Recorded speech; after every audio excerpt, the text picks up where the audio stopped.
Horse Hill Road. Not long after 5:05 a.m., we began receiving additional reports of a stabbing at the Sikh Gurdwara located nearby. At that time, it was reported that a male entered the Gurdwara and attempted to access the prayer area when he was confronted by staff. This confrontation then escalated and two male patrons of the Gurdwara were stabbed. Thankfully, quick acting witnesses intervened and detained the man, and our Northeast Branch officers were able to take him into custody moments after 5:10 a.m.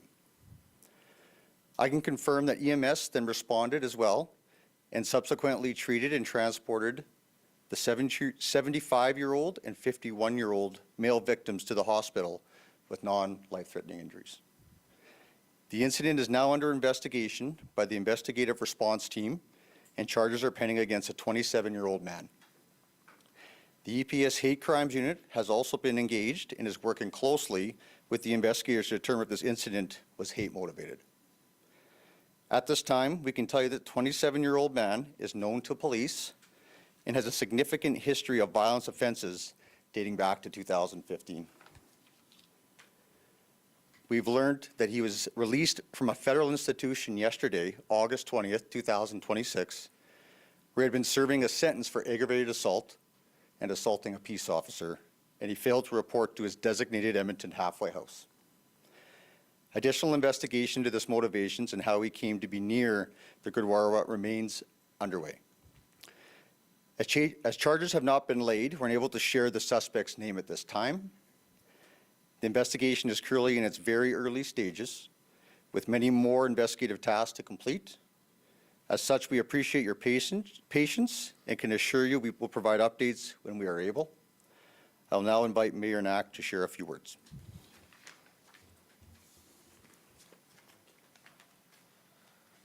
Councillor Paquette, come on. This Gurdwara is within the ward that's represented by Councillor Paquette, so just wanted to have him here with us today as well. So I'm deeply horrified by the violent incident that took place in our city early this morning, which resulted in harm to two Sikh community members of the Nanaksar Gurdwara. I extend my heartfelt sympathies and well wishes of recovery to the victims and their families. This is not an isolated incident, especially given the rise of anti-Sikh hate in Alberta. Our community and city is built on the values of diversity and inclusion, and we take pride in being a welcoming community that celebrates cultural diversity with people of all faiths and backgrounds living in Edmonton. This diversity is at the heart of our city's vibrancy. Incidents like this pose a direct threat to all Edmontonians, negatively impacting residents and the character of our city. So I'm here today with Councillor Paquette and on behalf of all of City Council to show solidarity with Sikh community members and reiterate unequivocally that hate and racism and prejudice have no place in our city.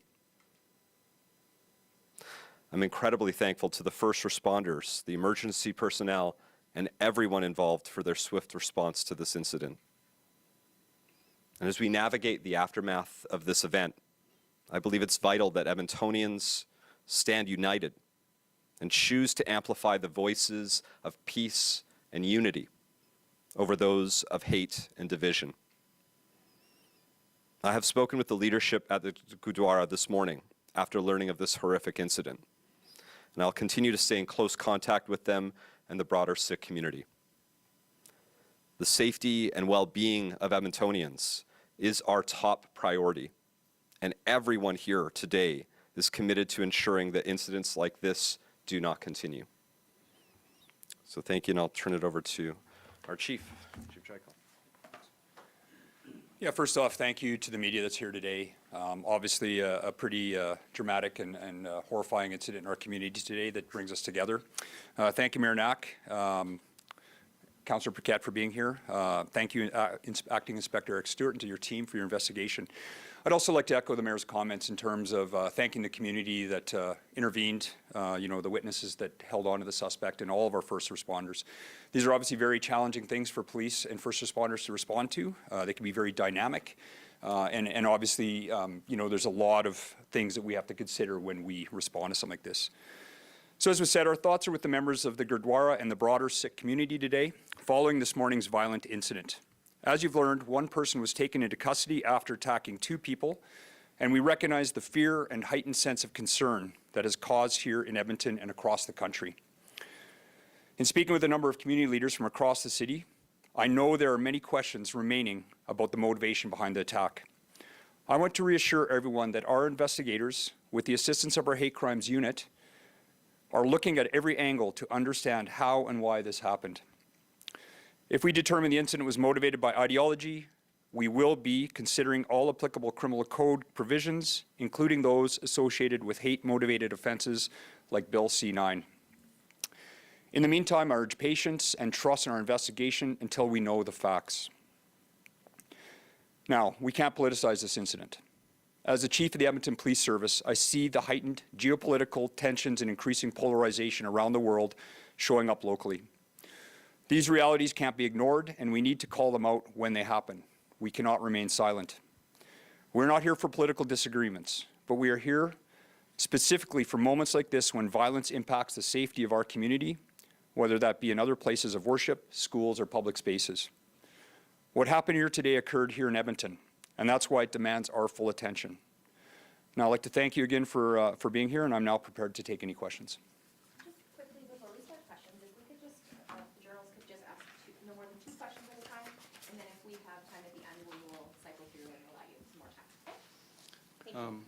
Chief Joel Gottlieb from Global News.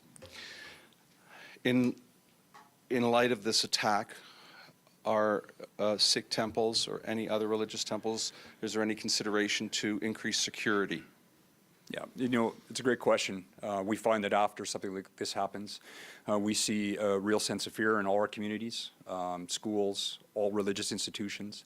The first thing that I was doing today was trying to call multiple leaders from across different communities and offer our assistance, provide that. It does heighten our awareness. We're actually working with a lot of our federal partners as well to kind of monitor some of things that are being said. And it really does speak to us about heightening our security stance around like those institutions, those places, as well as events that might be occurring. And my second question to you, Chief, would be the nature of the injuries for the victims. They were both stabbed. Can you elaborate to any degree on the nature of their injuries? Yeah, thankfully the injuries are not serious. From what I understood, that once they were taken to hospital, they were in stable condition. And we don't anticipate that, outside of obviously the trauma and some of the issues, that there'll be, significant physical injuries resulting from this. Thank you, Chief. Hi, Chief Jean-Emmanuel with Radio-Canada. This person, the perpetrator, was just released from jail, federal prison. Didn't even show up to his halfway house. Can we talk a bit about that issue? Is that was there a crack in the system? Is that something that there was a problem on that end? Well, I think we all talk quite consistently about bail reform, and we see the recent legislation on the federal bail reform bill. This has been a problem for a long time. It's not a single crack in the system. Routinely we see offenders that we deal with time and time again that are recidivist and violent, and those are the ones that these bail reform acts need to focus on. And we know that has a very tragic and traumatic history in the city of Edmonton in the last couple of years with the murder in Chinatown. And so this is something that federally, myself and other chiefs of police across Canada through Canadian Association Chiefs of Police have been advocating for. We're working with all levels of government to continue to talk about bail reform, but it is concerning when violent repeat offenders are continually released into our community that cause further harm. Okay.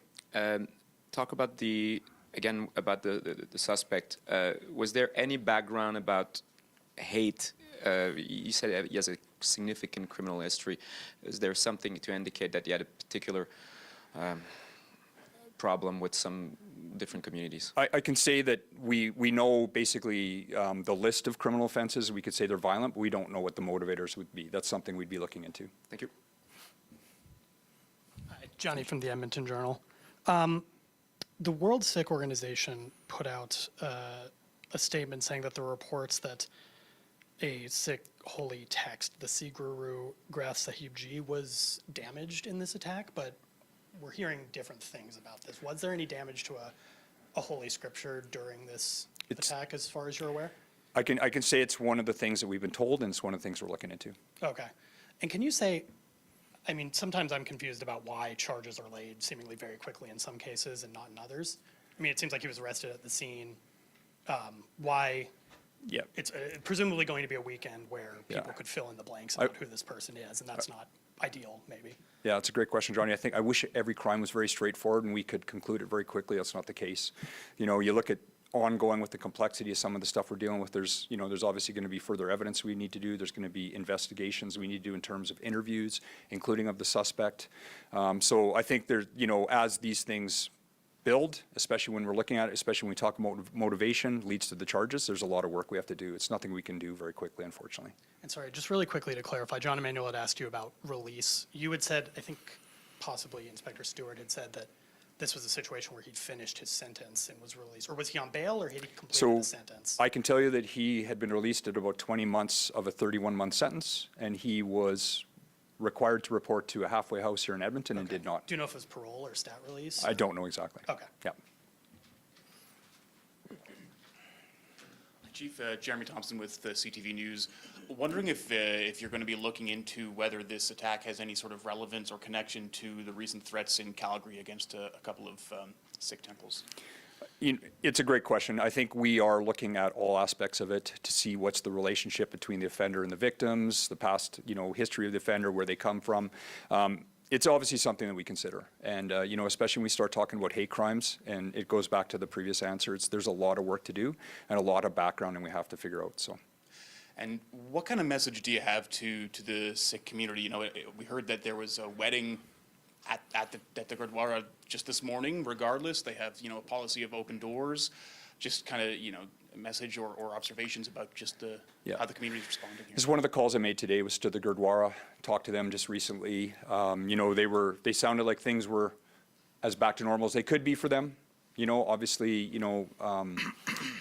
it just speaks to a testament of like when these things happen, community's resilience, their ability to carry on and focus on what they need to. I think that's one of the resounding messages I want to relay is that, these things are happening. People should not be fearful.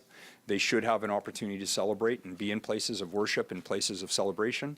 And these things continue to be problematic. And, I commend them for being able to carry on the way they did today, given the scope of this incident and the potential it could have led to.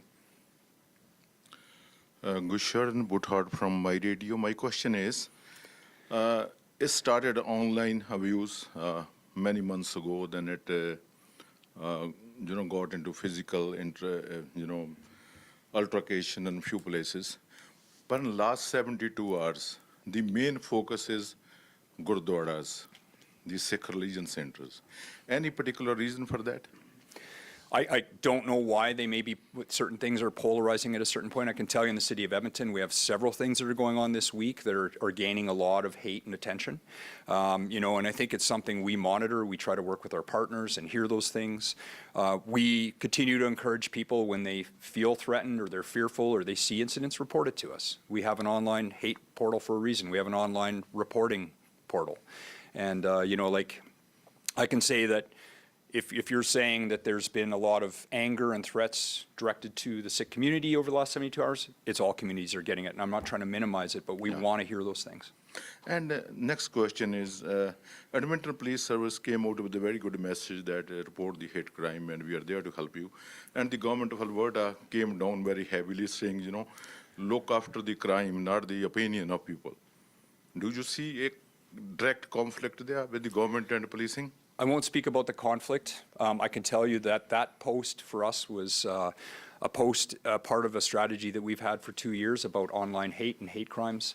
In reflection, obviously, I think that message was polarized, became very polarizing. I would like to just reiterate, we want people to report hate crimes, right, when they feel fearful. We don't know oftentimes if it's a crime. We want to hear about it. And then we do our investigation, determinants of crime. And I reflect on this story and how it's been spun.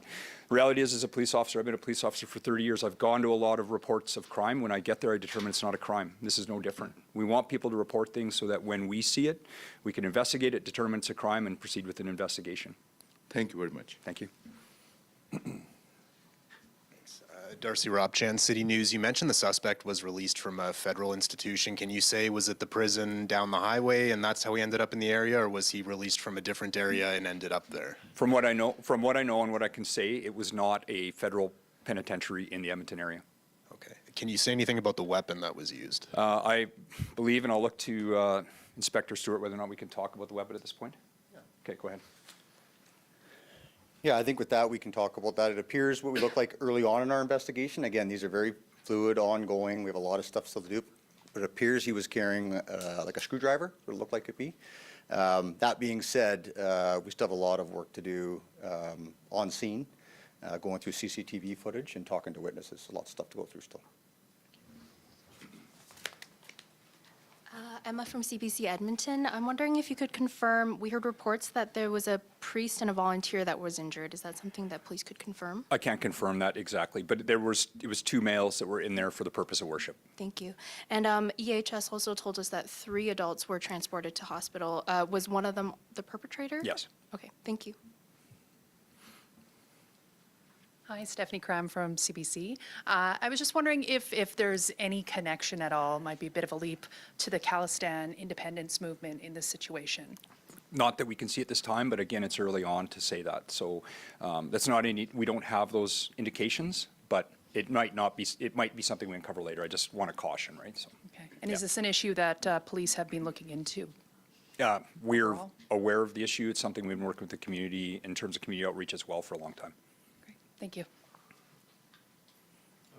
Sorry, Chief, I have one more question. There was an organization that sent out an email that labeled this a terror attack. Is it? You know, again, it's early to say. I think, you know, when we label things a terror attack, the first thing we look at is see if it's a hate crime first. Okay. So. Thank you. Sorry, just to clarify again, so you had said he was not released from a federal institution? And he was released area? from a federal institution, but not one in the Edmonton region. Oh, okay, so not, I thought maybe you were saying he was in the remand, but it was, No. it was federal It was prison. a federal institution, but not an Edmonton region federal institution. Okay. Okay. Any other questions? Hi, Lisa Johnson with Canadian Press. What federal institution was he released from? So I'm cautious to say it's one that's in Alberta. We're still working with them because we're trying to get some information exactly.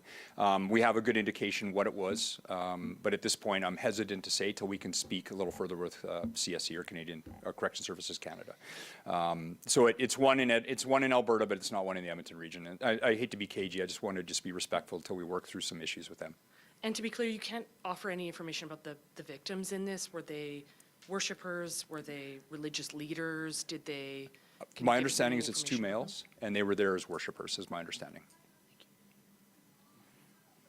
Sorry, Jeremy with CTV again. Last one from me is just when you look into whether or not this was a hate crime.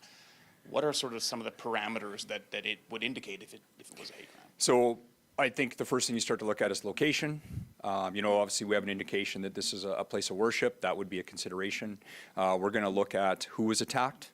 You know, if they're members of a community that's related to that area, or if the suspect's giving any kind of ideology or things that they're saying during the event, right? So, and again, it goes back to the question of the considerations that we have to make in this, because we want to proceed with the investigation the best we can. We need to determine the evidence, the facts, and then what are the best charges.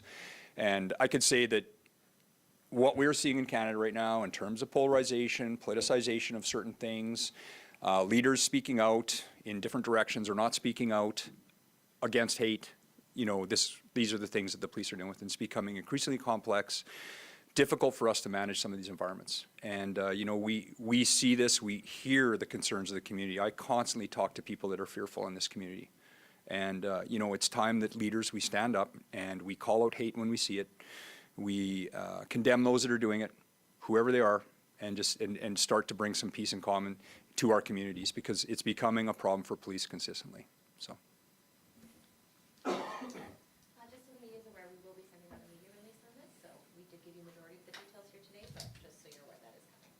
Okay, thank you, everyone. Thank you. Thanks.